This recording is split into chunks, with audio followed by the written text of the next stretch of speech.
Iki kibanza kirimo amazu yo kuvugurura. Nk'uko bisanzwe iki kibanza ni uku kimeze, gikora ku muhanda neza. Aha hantu hafite ubuso burenga 800. Aya mazu arimo ni ayo kuvugurura. Nk'uko tubibona dufite amazu, harimo amazu agera muri 5. Ni ukuvuga ngo ni ahantu ho kuvugurura.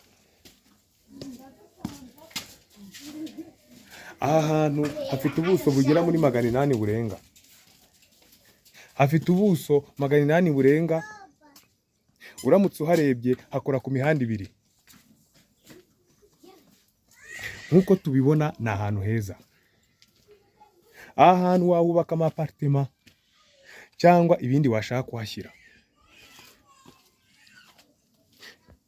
Ni ahantu heza. Nyiraho ashaka amafaranga, uko ubashije kuhagura haba ari ahantu heza. Aha hantu hafite ubuso burenga 800. Uramutse uharebye hakora ku muhanda. Nuko hameze. Harimo amazu agera muri 5 yo kuvugurura.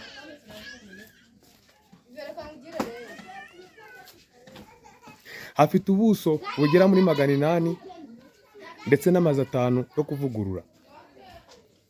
Uko ubona kamera yanjye iri kugenda niko aho hantu hameze. Aha hantu ni heza. Uko ubibona ni gutya hameze. Aha hantu wahagura. Ushobora kuhubaka amazu y'amapartema ari jemere bikagenda neza.